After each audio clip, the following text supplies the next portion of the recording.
can't talk right now. Can you hear me okay, Kevin? I'm the only one here? Yeah, you are. Oh, okay. Yeah, I was connecting my Bluetooth headset. Okay. Yeah, I've been really busy this past 2 weeks, so I don't have time to turn in the stuff, but I turned in the logo. All right, let's take a look at it real quick. So you have that in the logo project now?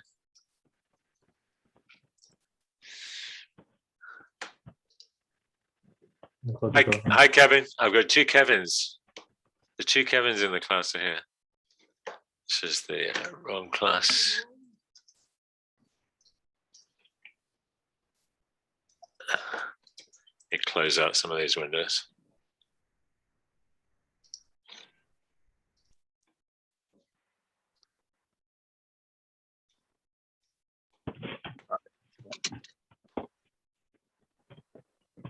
So you had sent me a message. I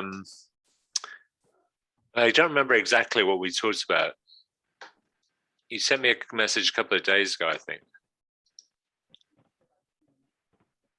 Let me download this. Do you have the Illustrator file for the logo design?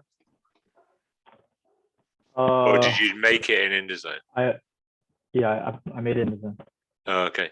You want to do this in Illustrator, actually. It'd be much better to do it in Illustrator rather than InDesign. So you're going to lay out the visual identity in InDesign, but for the logo design, it'd be much better to work in Illustrator because it has much stronger drawing capabilities.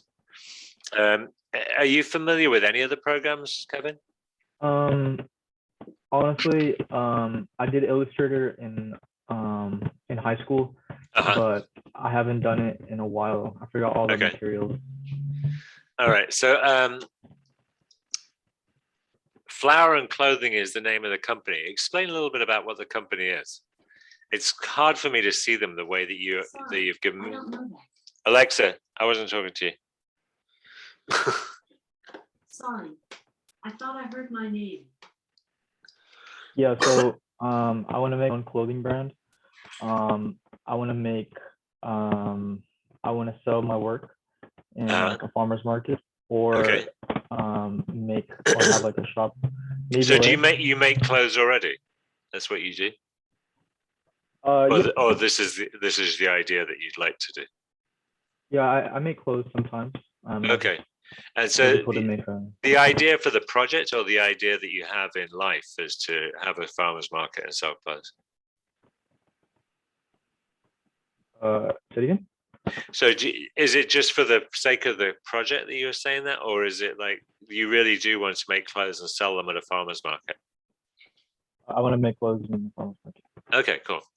So and then the name of the clothing brand is going to be Flower and Clothing? Yeah. Okay. And what kind of clothing is it exactly? Like, are you asking how would you describe it? So if you were to try to describe what kind of clothing it is it like a street clothing brand, like a surf clothing brand? Is it high-end fashion? Yeah. What kind of clothes? Street clothing. Street clothing, okay. So like hoodies and jeans and hats and stuff like that? Yeah. Okay. Give me a brand that you look up to, that you can see as like something that you could relate to in terms of this kind of stuff that you'd want to do.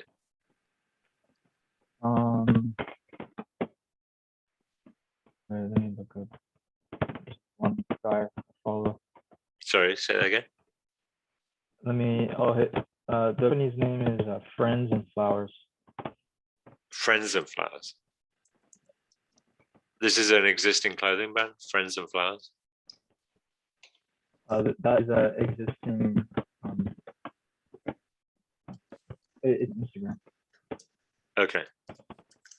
Is it Friends and Flowers with a letter N? And, okay.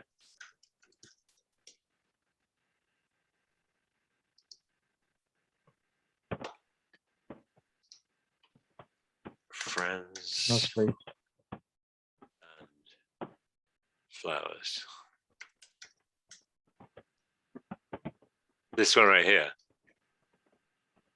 No, not that one. With the friends, the S is actually the Z. Ah, friends.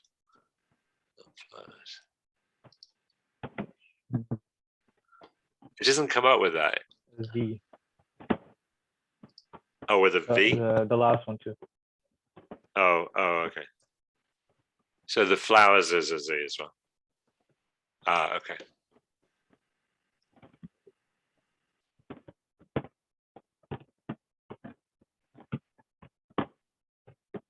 So this brand is very much geared towards sort of like graphics on shirts, right? Like, Yeah, kind of. is this so this would be a similar kind of approach that you would take? Yeah. Okay. And do you imagine the clothes being like environmentally friendly or anything in that regard? Because that's what I get a vibe from for this, but it might not be really the case.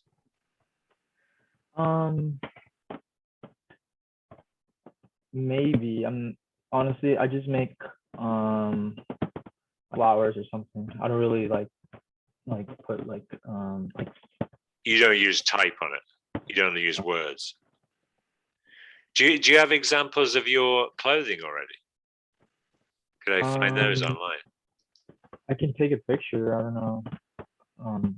Sure. Can you take a picture and send it to me? So you could send it through chat maybe if you're, or you could send it through Canvas. I don't have a camera on my computer, so. Okay. Let me. So if you go into Illustrator. Let me go to Illustrator. There's several reasons to use Illustrator rather than InDesign for logo design. InDesign is also vector-based, and you could certainly do a logo design in InDesign, it would work. But generally speaking, they're done in Illustrator because you want to give somebody a file in a simple vector format rather than giving them an InDesign file. So even if you did it in InDesign, you'd probably want to copy it out or save it as a PDF or something. And then also Illustrator has far more tools for kind of manipulating what you're trying to do to accomplish what you want to try to do in terms of like creating shapes and so on. So this is the logo you're doing. It's going to be called, hang on a second. I'm not sharing, am I? The logo you're doing, it's going to be called Clothing and Flowers, you said?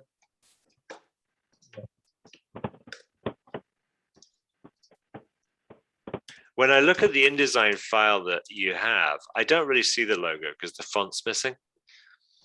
But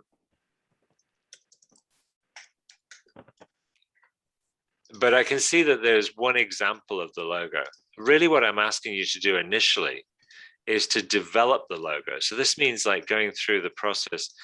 I don't know whether you watched any of the videos that I've done for the logo design project, but one of the things I've really tried to stress is the idea that you make a design and then you duplicate it. And then you make changes. Because what we're looking at is we want to look at lots of different possibilities. So we might want to look at different fonts, for instance. So check out different fonts that you could use for the clothing line. The one that you were looking at as an example, the one which also has a very similar name, the what was it called again? Something flowers. Flowers. Yeah, this one has a kind of like fairly hand-drawn quality to it. Now this is a font which has a hand-drawn quality, not quite the same. It's more of a sort of brush script. You could also, it's very easy these days, I think, to fall into the trap of thinking that everything has to be a font. You know, like if you're doing words, that you've got to use fonts. You could also use hand-drawn lettering. You know. Yeah. In Illustrator, you can break these letters apart so they're no longer associated with a font. So you do Shift-Command-O if you're on a Mac, Shift-Control-O if you're on a PC, or you can go to Type and then choose Create Outlines. It's Shift-Command. You're on a Mac or a PC? A PC. It would be Shift-Control-O, Shift-Control-O. And that converts the letters now into drawn objects. So the advantage of this is that you can then go in and manipulate the individual letter forms. Like maybe I don't want this little bit right here. So with the pen tool, if I have this object selected where I can see the anchor points, and I put my cursor over an anchor point, I can delete an anchor point. I realize that's a very subtle change, but you could do much more drastic changes. Like for instance, maybe you don't want to use that dot on the eye. Maybe you want to use something else for the dot on the eye, like a star, for instance. So we go and create a star. I'm going to round it because this letter form's very rounded, and I want the shape to kind of fit with that. And then, so we've got another version of it. I've got this one. I've got another version. And then I would always suggest that you try, what would it look like if it was inside of a shape and make it a negative? So maybe we create a shape that's something like this.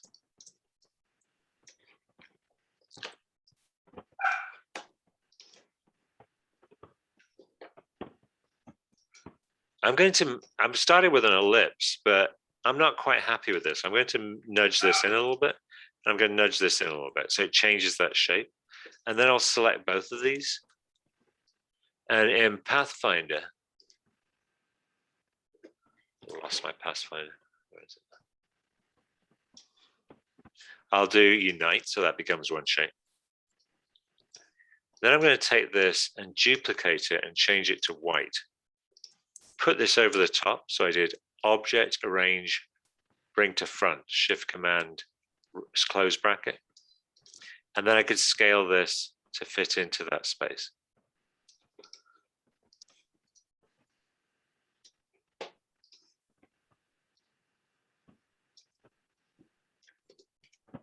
Maybe I want this to be a bit more squashed. And then let's see what that looks like if I was to put a line around the outside. Object, path, offset path. I'll set this to 5, press OK. Change it to a stroke, increase the size of the stroke a little bit. So I've got another version. This is really what I'm looking for you to do with this project, is to explore the idea of what could that logo be? Doing one version of it isn't getting us very far. We've got to you might end up coming back to this, ultimately. We might decide that was actually the best one, but it's pretty unlikely you're going to hit upon the best idea for the logo right out the gate. You usually need to explore it a little bit. Like explore the brand. What is it? So if you were doing this for a real company, you'd want to talk to the owners of the company, find out what it is that they're trying to express with the logo. In the case of a personal brand where you're creating something which is your own, ask yourself the same questions. What is it that you're trying to do with this brand? Who are you talking to? What is it? What's the vibe you're trying to put across? I just shared that one just a little tiny bit, so it would fit into the space a little bit better. And then I could go back, start from here again, and try a different version. We could try something totally different. Let's try something where we use a different font, one which is more blocky. Let's try. Right now, I have a filter on here. This is from my last demonstration for script. So I'm going to take that off. I'm going to just choose sans serif typefaces now. Let's also choose the bold ones down here under the properties, the heavyweight ones.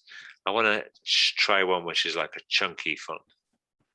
And there's more if I scroll down here. It's quite a lot that I can choose from. So these are fonts that are already loaded on my system. I could also go and find more, because if you have the Creative Cloud, you have access to the entire Adobe font library. So let's try this one. This is a very, very different look, but it might work for what we're doing. I'm going to take the N out of there just because it's kind of awkward shape, and I'll put it somewhere else. Like I totally ignored it here, but what we could do is put it in between maybe. It's funny at the end or the beginning if I'm going to have 2 lines. The reason I changed it to 2 lines, by the way, is that as one line, it's kind of a long shape for a logo. So if we use a font like this, maybe I'll bring the lettering closer together.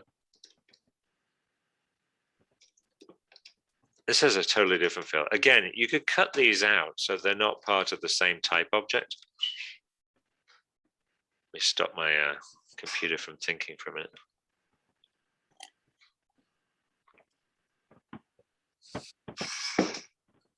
Sorry. Bear with me. It's because I can't really quit anything right now. Like I can quit calendar.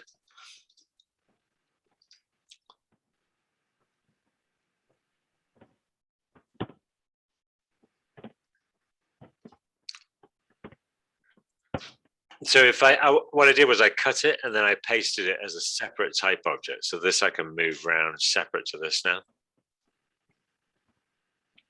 So it's flowers clothing, flowers and clothing, right, is the name of it. Flowers and clothing, clothing and flowers, clothing and flowers. Okay. The N and the H are a sort of repetition, so that's kind of interesting to me. I don't know if I like this one, but it's a very different kind of feel. This is almost like American Apparel, which uses Helvetica, simple sans serif typeface. It's a much more kind of corporate looking design.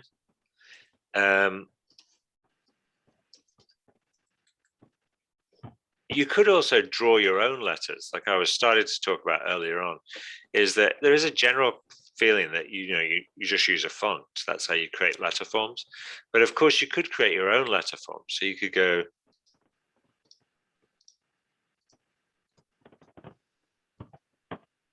if you wanted it to feel like it's hand drawn, you could do it in Illustrator itself. You could draw it by hand and then scan it in and then image trace it. The beauty of this is you're creating something which is very unique. Nobody else has it. It also gives you a lot of freedom in terms of the flexibility of the typeface because you're creating it for this specific purpose. It's an interesting way as a student as well, as an exercise, to think about type. When you're drawing type, you have to really think about it. You have to think about the different shapes that form it and so on.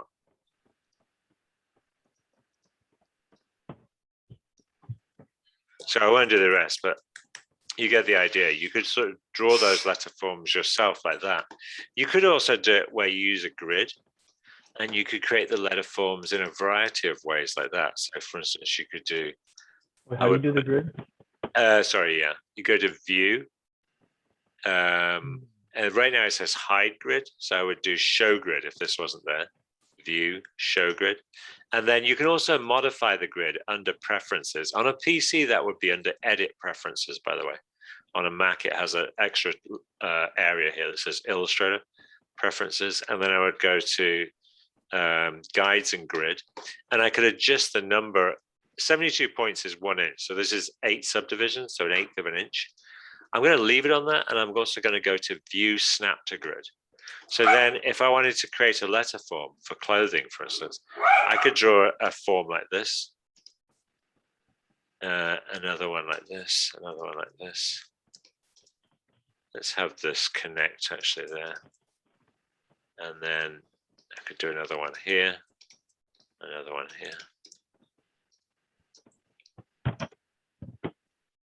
And I'm doing this all just using rectangles, which may not be the kind of style that you want to go for with your clothing, but you could also break out from that. So for instance, if I grab this corner, I could round this off. I could round that off. I could round this off.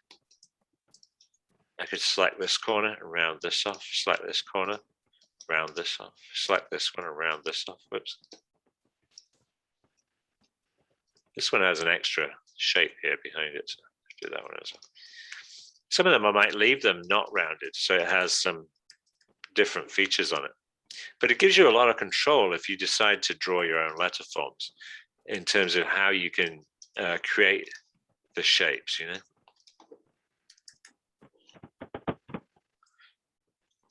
I had this one that I was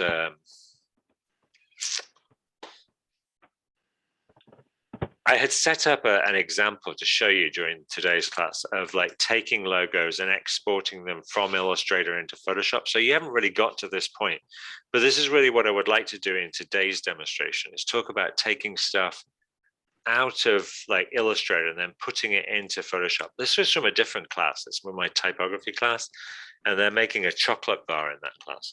And the student had done this design. And so I took it and kind of separated it into different layers. Let's see if I can find that one.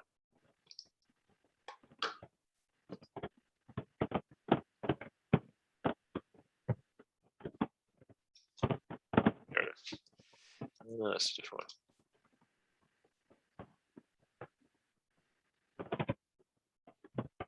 one. I can't find that one now, but anyway, I'll go over. I'll show you the Photoshop version of it. So on this one, I had taken it and brought it into Photoshop as a series of separate layers. So the logo itself could still do with a bit of work, to be honest with you. But the idea was to break it up into layers and then bring it into Photoshop and add some kind of like finish to it, surface finish to it.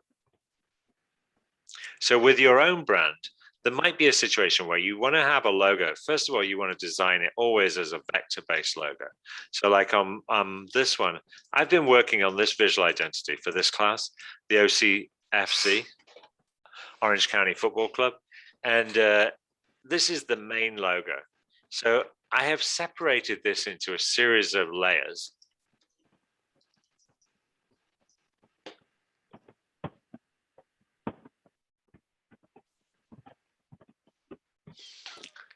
I basically separated it so that anything that I want to work with independently is on its own layer. I created this afterwards, but I'm going to use this to replace it in the logo in Photoshop. So the general logo that we would use for this would be this one. But sometimes you might want to have a logo which is a more kind of glossy kind of feel to it. So by setting it up as separate layers like this in Illustrator, and then going to File, Export, Export As. And I would export it as a layered Photoshop file. So here I would choose Photoshop. I would set it to use artboards and then hit Export. I'm going to change this name just so that it has.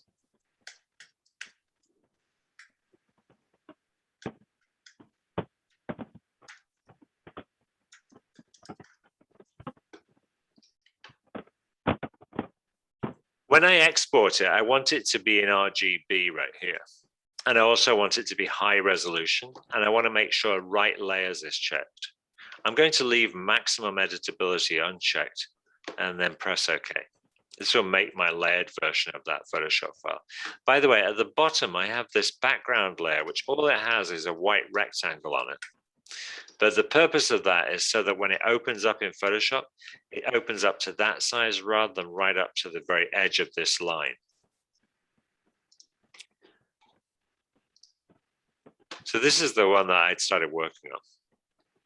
So I think I'd probably still want to spend quite a bit more time on this one, but it's getting the idea. I'm going to start from the original Photoshop file that I just exported for you. So this is this one right here. Actually, this one right here. So you can look in here, the way that I've separated the Illustrator file, I have OCFC on one layer. I have that orange ball part of the F on this other layer. I have the inside stroke. This is just the stroke, not the fill. And then I also have the fill. So the purpose of having that separate is it means that I can airbrush onto this layer without affecting this. I've got these two shapes on the one layer. The star is on another layer.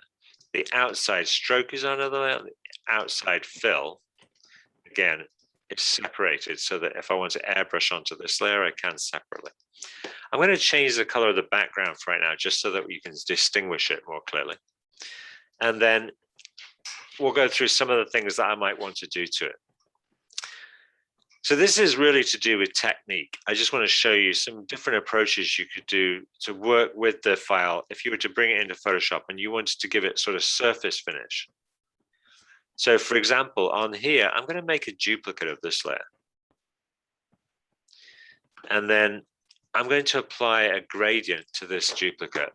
I don't want it to go outside the edge of that shape. So I'm going to lock the transparency. So nothing will go outside. And then I could edit my gradient if I wanted to by clicking on here and choosing different colors. So I'm going to choose a darker gray. Let's bring this in a little bit. So I'm just dragging it. I'm also going to drag this transparency setting. I'm going to drag another dot from right here over to here. Actually, let's go a little bit closer to the white. I'll pull this one off.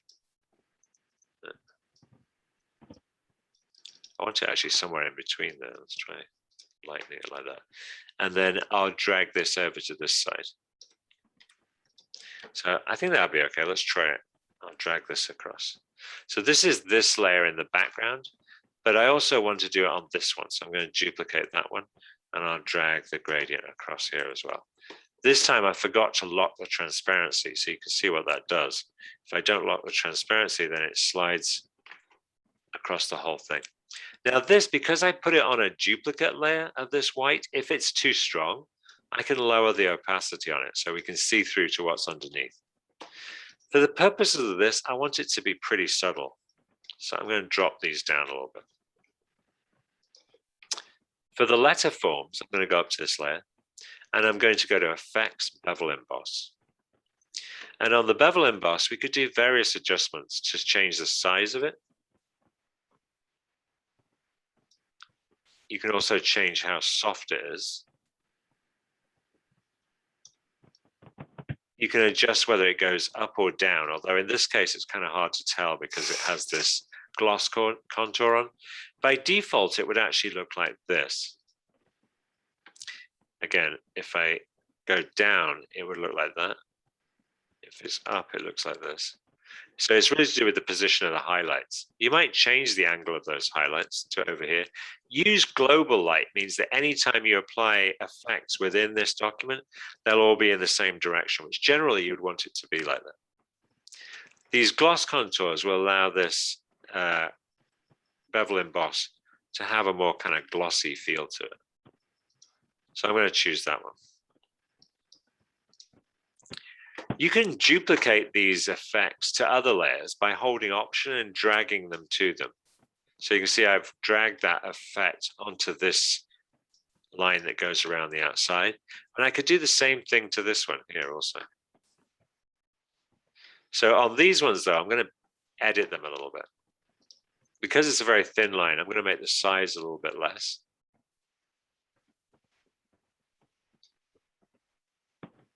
We'll soften it a little bit more.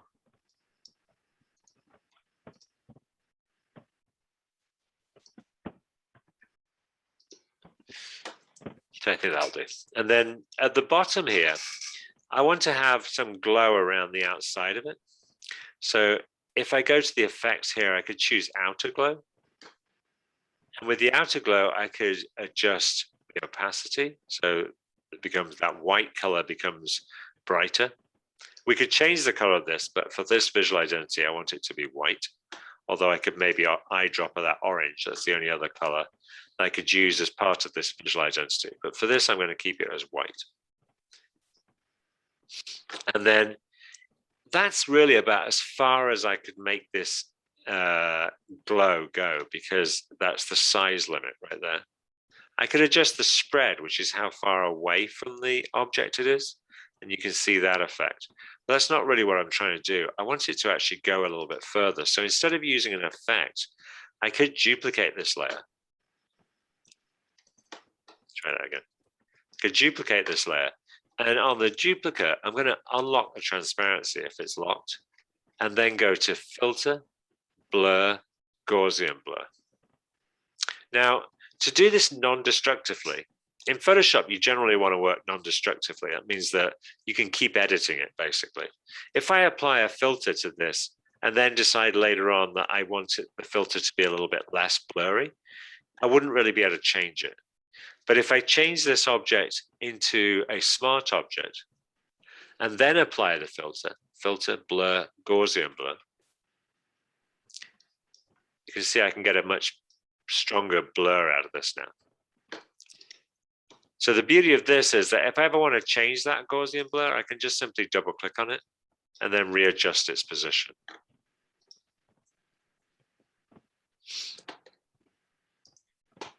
We might also go to the bottom layer and add a little bit more tonal value.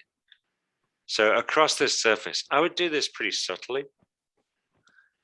But for instance, if I change this blending mode to multiply and use this same gray, I'm going to make a very large soft brush. So you can see the hardness is all the way down. Softness, I want the size of the brush up. And I'm just going to knock in a little bit of tone around the edges here.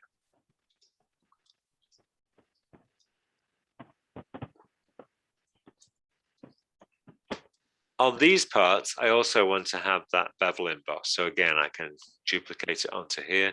I'll duplicate it onto the star. For this ball right here, I want it to be more like a sphere. So we could maybe try airbrushing it in Photoshop, but in Illustrator, I can also make a three-dimensional ball by selecting this, deleting one side of it, by selecting this anchor point with the direct selection tool and hitting delete. I can then change this into a stroke, select it, choose Effects, 3D, Revolve, and then press OK. Oops, I hit cancel. This time when it revolved it, it's going the wrong way around, but I can choose right edge and change it to left edge and then press OK. So I'm going to do copy, go back into Photoshop, and then paste this. Choose pixels. If you wanted to choose smart object, it would allow you to go back into the Illustrator file. But in this case, there isn't a lot of reason to do that. So I'm going to choose pixels and then just paste this. Let's put this above the graphic and position that here.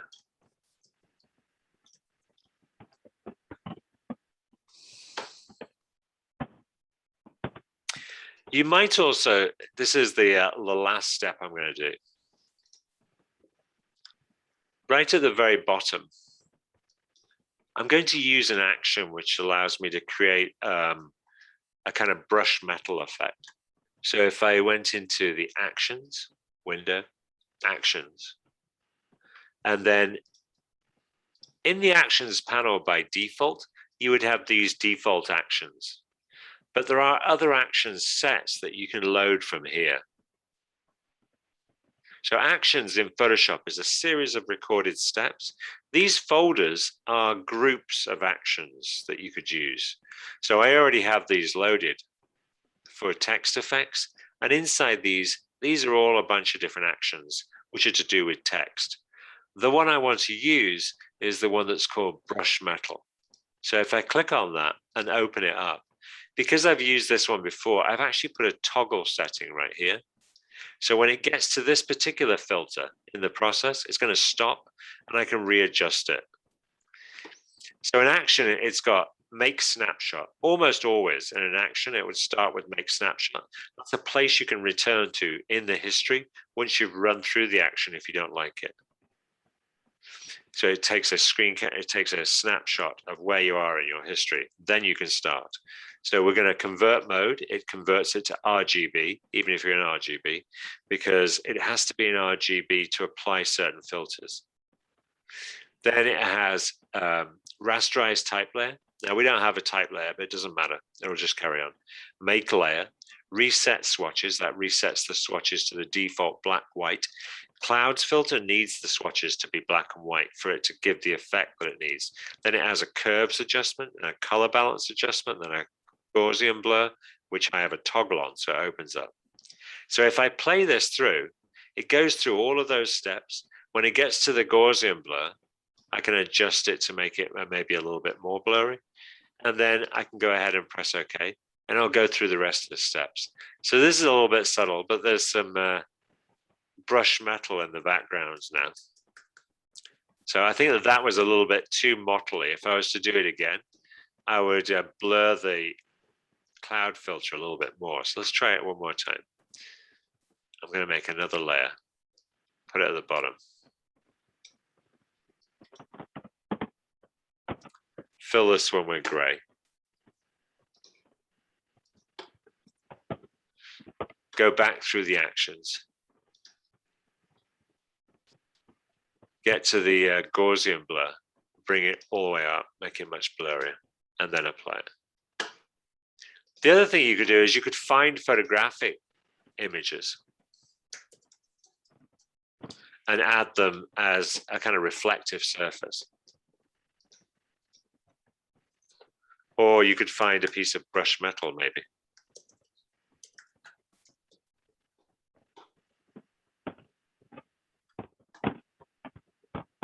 Hey. So let's see, I can maybe, this is not really what I was looking for, but you could copy something like this and apply this into your Photoshop file to give you a more kind of rendered version of your, the idea of this, bringing it into Photoshop, is basically to make the logo feel more like a physical object. So I'm going to lower the opacity on this one, make it a little bit more subtle.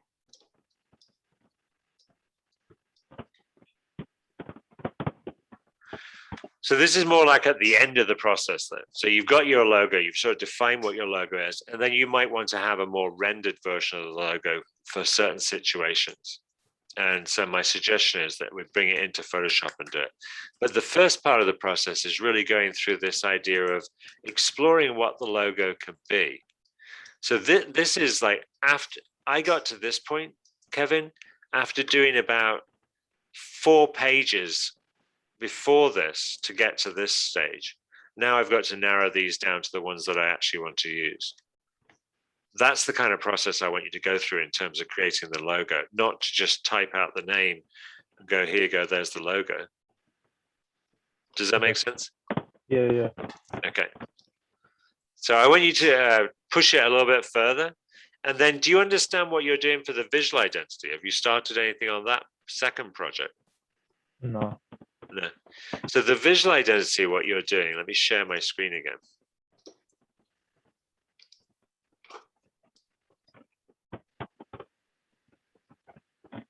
I've started setting this one up. This is going to be done in InDesign. And the reason we're doing it in InDesign is the visual identity is like a book.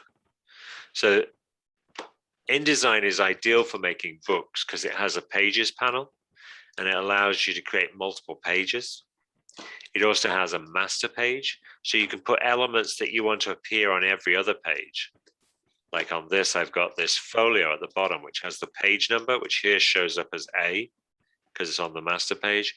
But this is automatic page numbering. So you go type, insert special character, markers, current page number. And then it puts that A there because we're on the A master page. But on the actual pages, it'll be numbering the pages, 2, 3, and so on, okay? So that's why we're doing it in InDesign, is because it's made for this type of document where you're creating a multi-page document and putting information. So you're going to have one page, which is the cover. You'll have one page, which will be the introduction, which explains the idea. So right now I just have lorem ipsum text in here, which doesn't say anything. But ultimately, this should explain the idea behind the visual identity. So just as an example, the visual identity is intended to give a strong, cohesive look to this brand by using clean lines, simple colors, consistent typography, and so on. That could be the introduction. You also might want to explain a little bit about the brand. Why are you using this choice? Because the brand is this. The brand is, in this case, it's a soccer team. So you can explain, you know, the reason that I want it to look like this is because it's related to sports. I want it to have like a lively, energetic feel, that kind of thing. Explain what it is that you're doing. And then here I would have one that shows the actual logo. Then you might have some alternates for that logo. So you might have one that, in this case, I have one that I could use horizontally, like this case, this wouldn't really work very well in that situation because it's too vertical. So you might have a horizontal version of the logo and a vertical version of the logo. And then you might have an alternate version of the logo for different situations. So this is what you're showing on this page of the visual identity. The next page here, I'm putting what you shouldn't do with the logo. Because remember that the visual identity guide is a guide explaining to anybody that's working with this brand as a designer how they should use the visual identity, how they should use the type, how they should use color, how they should use the logo. So in this case, it's saying, you know, you shouldn't squash the logo. You shouldn't rotate the logo at a different position. I forgot what I was doing with this one. This one, don't change the color of the logo. Don't change the font that's associated with the logo. Don't put it on any other colored background that's not part of the visual identity. Don't place the logo against complicated photographic images. Don't put the logo with a different graphic. Don't replace one graphic. Don't change the logo in any way, in other words. Don't use a low resolution bitmap version of the logo. Only use the vector version. Things like that. So this is a guide for anybody that's going to be designing with this brand as to how to design with it.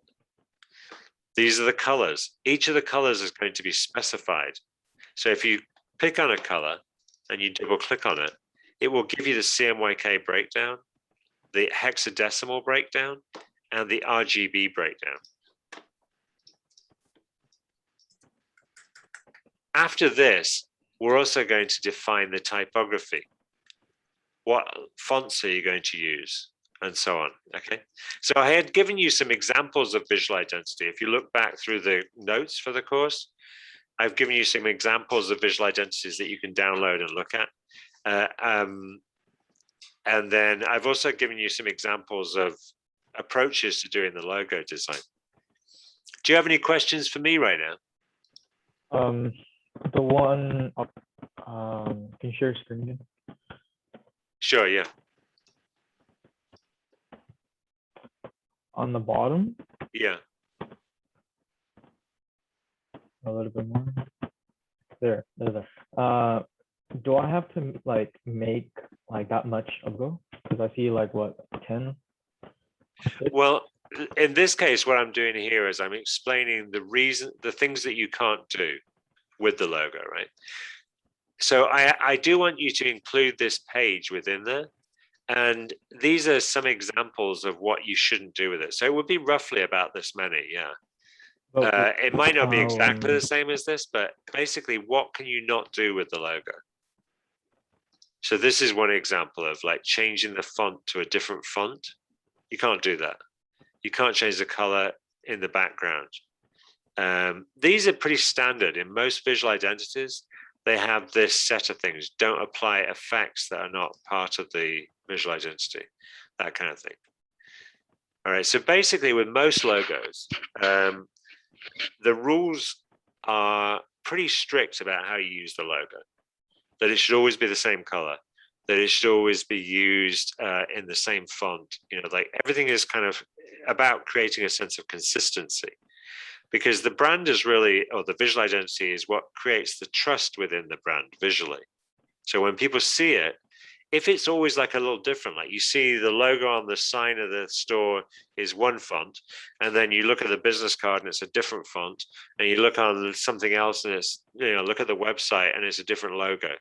It feels very amateurish, and you can't really, you don't feel like you can trust that brand because it just feels like a bit of a hodgepodge, you know?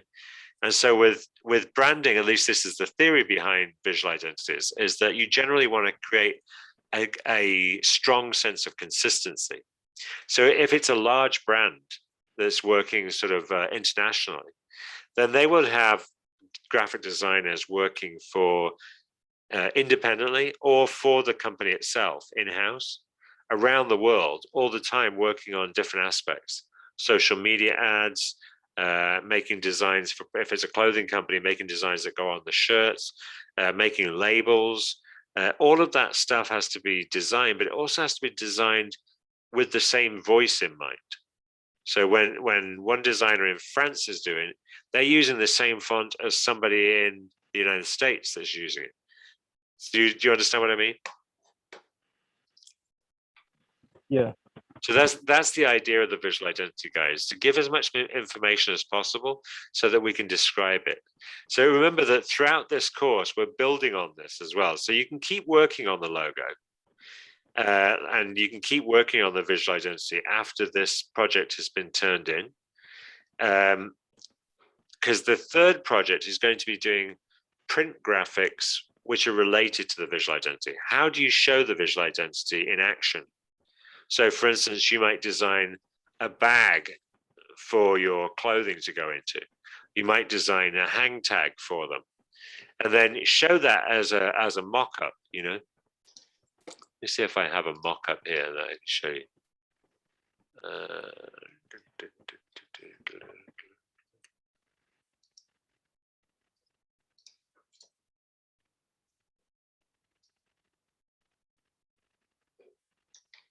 I think I have one that I had for my last class that I can show you real quick. Mission fall 2021.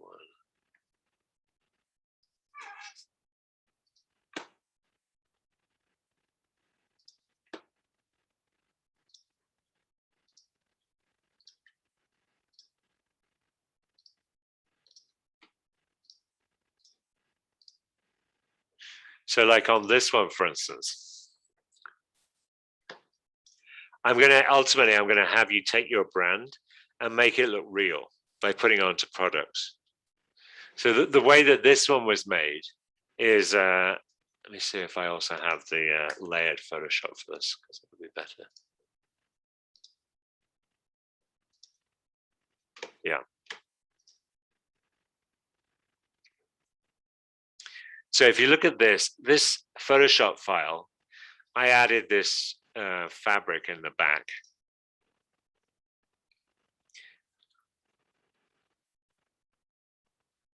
When I first got this, it didn't have that. It didn't have the shadow. So I've added the shadow in here.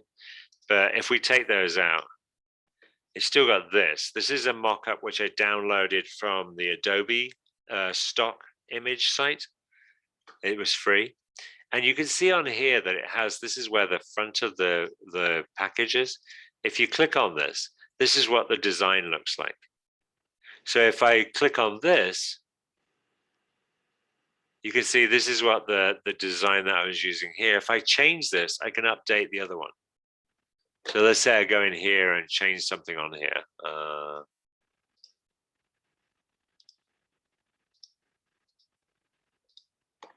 Let me see.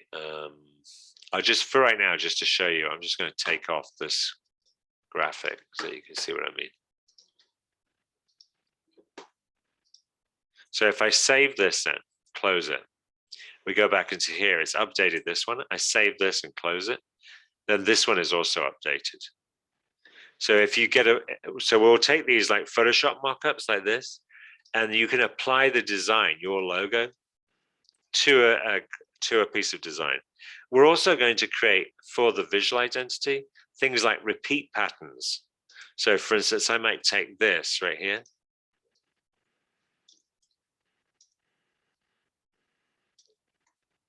I'll put it inside of a rectangle.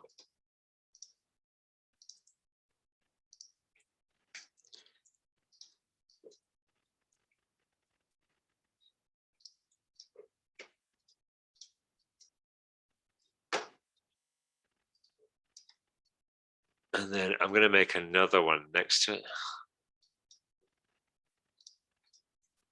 And change this one so that it's black. And then I'll make one more here. Delete that and make this one orange. And then I'm going to take this one, duplicate it one more time, make this one orange. So this is a bit of a weird pattern, but let's say I want to make this into a repeat pattern. I can select these objects, go to Object, Pattern, Make, and press OK. This gives us an instant preview of what it looks like as a repeat pattern. I can change it to brick by row where it offsets it. I could offset it by a third rather than a half, or by a quarter. And I could also change it to brick by column and so on. Once I'm happy with that, I can hit done. And then if I want to use that, I can select a shape and apply it. It's going to be stored in my swatches panel. If I want to scale this pattern, I can double click on the scale, set it here to transform objects off. So I'm only scaling the pattern, not the object. And then we have a repeat pattern that we can use as part of the visual identity as well. So I also want you to create some supporting graphics, but work on the logo a little bit before Thursday. And then are you going to be in the Thursday class at college? Fullerton, right? Yeah. Isn't the class on the second floor? It is, yeah. Have you not been into the classroom yet? I mean, I went, but there was like nobody there, and there was only It was the like, one first week lady. when nobody was there. Yeah. Yeah, okay. So you haven't been to the class since then, huh? You haven't been to No. the Thursday classes? So the way I'm doing the class is that the Thursday class is in person, and then the Tuesday class is online on Zoom. And then this is recorded as a video. So after the class, I'll post this, and you can watch it back over. So I realize that a lot of those techniques I'm going through pretty fast, but you can go back over it afterwards and rewatch it. Okay. Okay. All right. Do you have any more questions for me? No, I think that's it. But do you want to see the shorts made? Do I want to see what? Sorry. The shorts or like Sure. the Yeah. streetwear Yeah. I made? Absolutely. Yeah. Okay.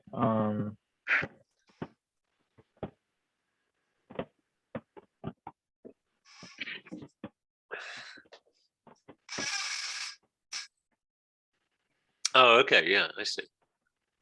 What are they? Are those? Are they screen printed onto it, or are they embroidered? How did you make them? Or you're just making them visually? It's just a design.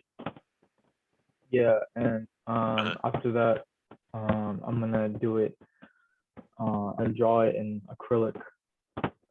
Okay. What do you mean you're going to draw it in acrylic, like on the shorts? Yeah. Oh, okay. So they would be handmade. Yeah. Okay. The only problem with doing that is it's going to be very time consuming for you to do it. So if you were to paint them, it'd be better to screen print them, really. The problem with that, of course, is that you have to pay to get it screen printed, or you have to learn how to screen print. But the advantage of screen printing is once you've set up the screens, you could make a lot of them, and then it would become cost effective. Because you think of it in terms of time. Let's say it took you 4 hours to make this pair of shorts, painting it by hand. If you think of your hourly rate, let's say your hourly rate is $20 an hour, then you'd have to sell the shorts for at least 80, but you've also got to buy the shorts. So let's say 85 if you got some shorts on the cheap. And then some of that profit might be eaten into also by the fact that you're renting a stall or you're selling them online, and then maybe the place where you're selling them takes a commission. So think about how long it takes you to do it. With screen printing, you could do them, pretty rapidly, and you could get the costs down quite a lot. So that's one thought in terms of it. If you think of it in terms of like a real business, I would definitely suggest trying to think in terms of either screen printing it, or you could do embroidery. If you wanted to do them as hand painted pieces, you certainly could. It's just that your price point is going to have to be a lot higher, and you'll have to think of them more as like sort of one-off pieces of design, almost like artwork, pieces of artwork. So was that another design that you were doing for the brand, the one that you just opened with the bees? Oh,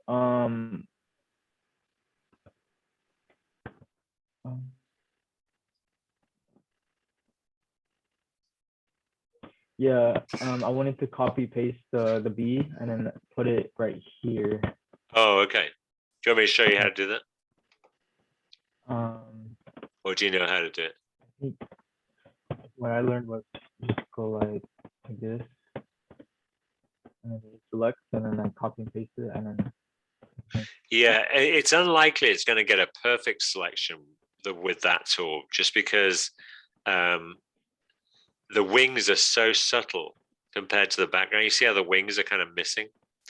Yeah. So if you went into the quick mask, you could adjust the selection. I'll show you what I mean. I'm going to take a screen capture of this. Deselect the B for a second.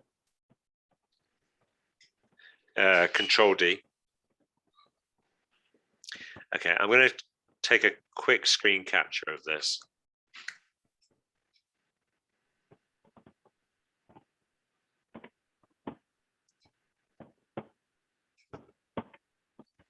Okay, and I'll share my screen. I'll show you how to select it. Okay.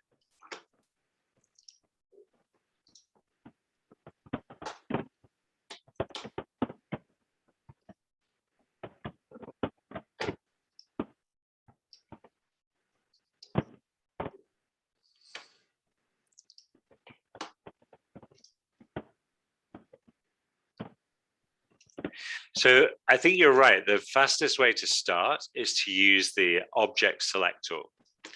And that'll get you close. It'll get a lot of it selected. But I know that because of the wings are so soft, that it doesn't really kind of recognize that as part of it. So we need to adjust that. This time, actually, it's making a better selection than you got out of it. But I still need to adjust it. So I'm going to go to quick mask. My quick mask is red, which is kind of hard to see on here because the background's red. So I'm going to change it to green and then put that on again. So you can see down here at the bottom, it's not doing a very good job of selecting all this. My brush right now is huge. So I'm going to bring this down in size and then also make it into a harder brush. Not completely hard because the photo itself is quite soft. But I'm just going to go in here and clean around the edge. So here, here, here, here. All of this bit that's missing, I'm going to take it in. Some of this as well, you could use the smudge tool. Make it, again, make the brush smaller and kind of smudge this into it because this is a soft, kind of hairy edge here, you know?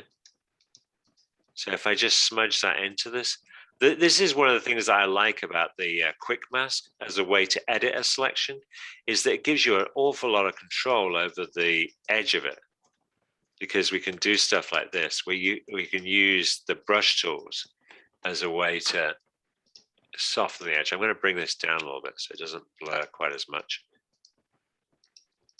And then this part of the wings is kind of semi-transparent, so I'm just going to kind of brush this into here. So I'm getting the parts that I need.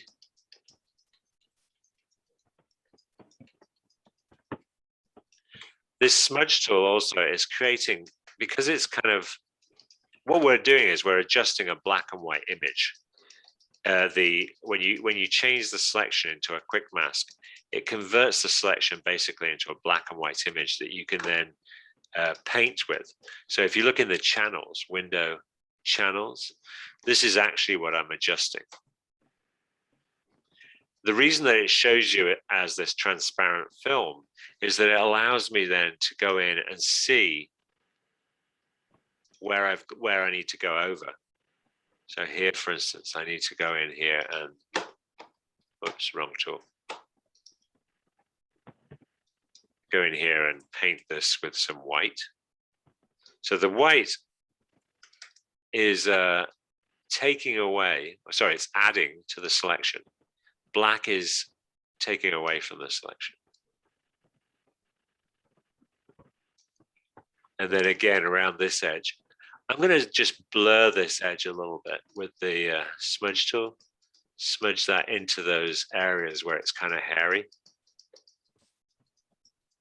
Once I've got it basically how I want it, I can then convert it back into a selection. So I realize that this seems like a lot of work, but life is a lot of work actually. And there isn't any real way around that. So you can do things more efficiently to work less, but there's no way of escaping having to work hard. You know, you've got to make things that are good, to make things that are as well considered and successful as you want them to be. You've got to put some effort into it. So I'm going to change this back into a selection. Now I have that selected. If I create a layer mask,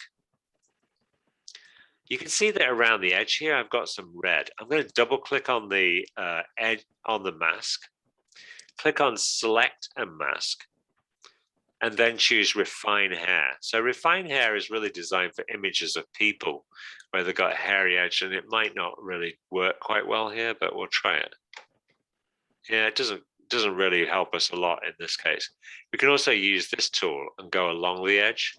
This will help to kind of refine those hairy edges a little bit more. So you see how it's finding some of those edges and softening it. It's actually finding the hairs along the edge. And then the other thing that I can do is I can go down to the bottom here and put decontaminate colors so that the edge pixels aren't so contaminated. So if I take this now, we've got the whole bee cut out.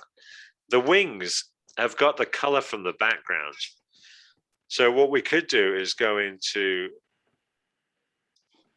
a layer. I'm going to put a layer above this one.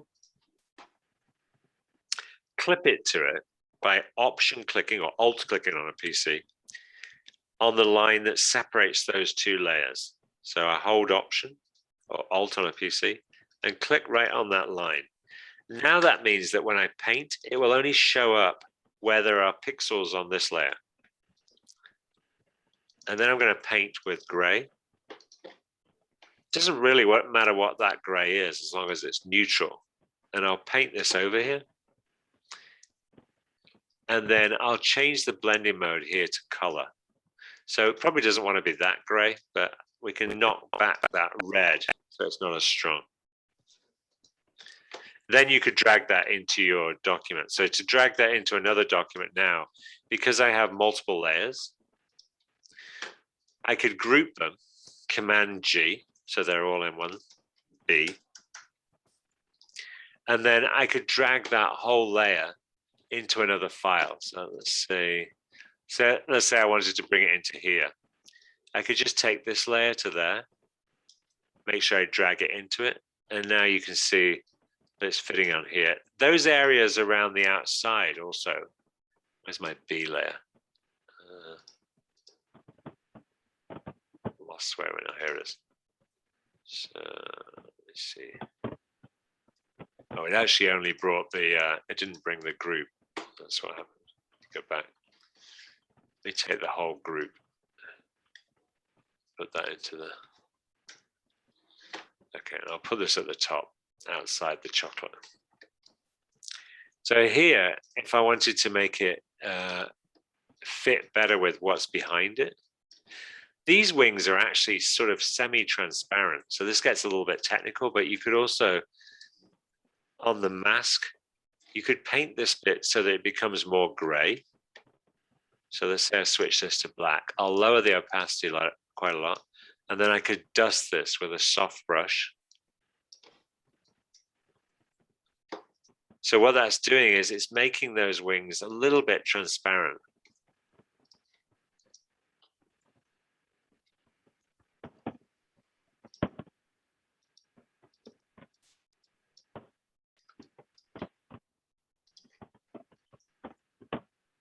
So maybe not that much. I'll lower the opacity so we can do this very gradually.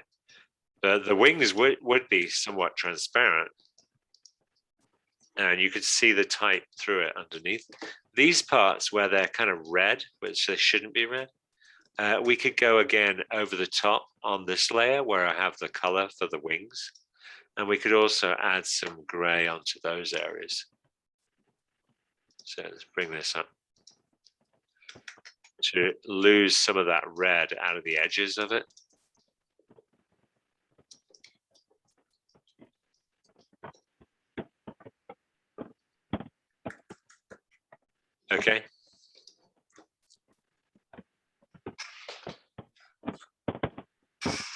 All right, I think I'll leave it at that.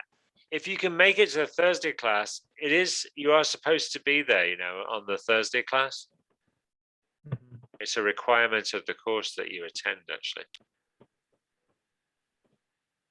So I realize that there's nobody here. Hold on, you lag a little bit again.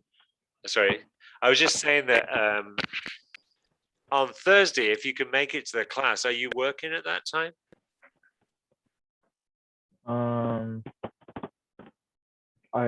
I finish because I have a ceramics class that ends at like 3 or 2. Okay. I stay an extra 3 hours to work. So after that, I'll go to try going to the class. Yeah, come to the class this week because I want to try to help you get caught up with stuff. So if you can come to the class, I'll try to spend some time during the lab portion of the class, really helping you try and get sorted out. But it's much easier in person because I can kind of sit next to you and go through it more clearly. Does that make sense? Yeah. Okay. What's the?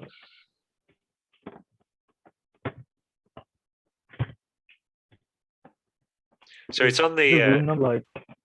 I have to look at it actually. 5. I don't remember myself. Okay. I know how to get there, but I can't remember what the room number is. Let me see on the course. See if I can find it. I'm not very familiar with the Fullerton website, so bear with me for a second.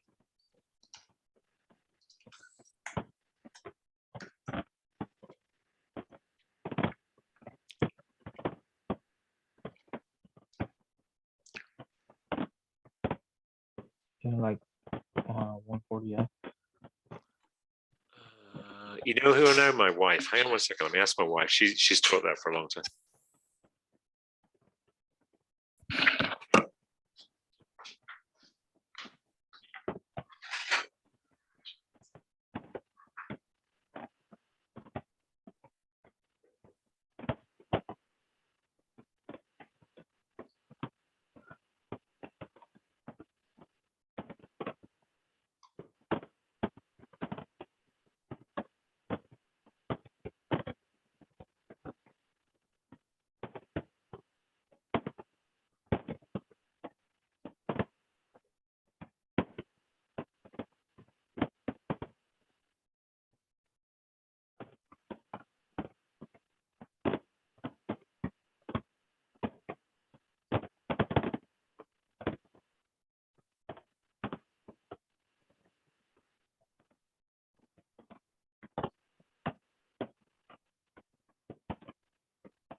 Hey, okay. It's 10:25.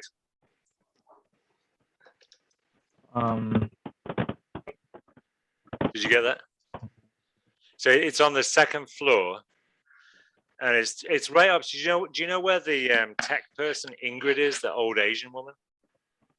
Yeah, I met her. She's in the room opposite, but the lab anyway. It's 10:25. Okay. So if you can make it on Thursday, I think it'd be really helpful. Okay, I'll try making it then. All right, Kevin. I will see you then, unless you have any other questions. Yeah, I want to show you the shorts that I made like Hayden. Okay, cool. I put my phone on the thing, so.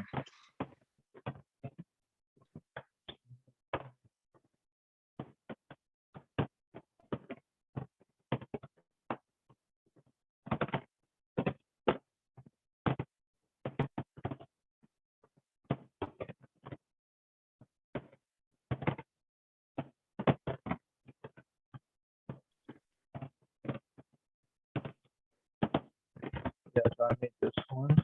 Oh, okay. These ones you hand painted, did you? You hand painted these? Yeah. Oh, okay. Oh, are you using marker pens or are you using a brush? brush. Have you ever tried using the marker pens? They're acrylic paint. No.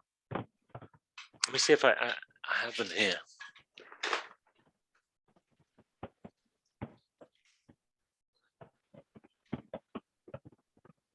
They look like this.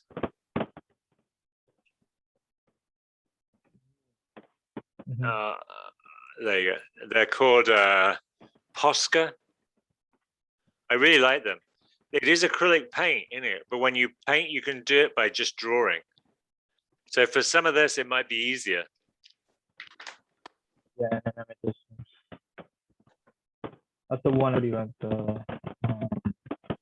You know, when I was a teenager, when I was about 17, I was going to art school. I actually did hand painted shirts, and I would sell them to friends and that for maybe. I used to go to like thrift stores and buy old granddad shirts that didn't have a collar.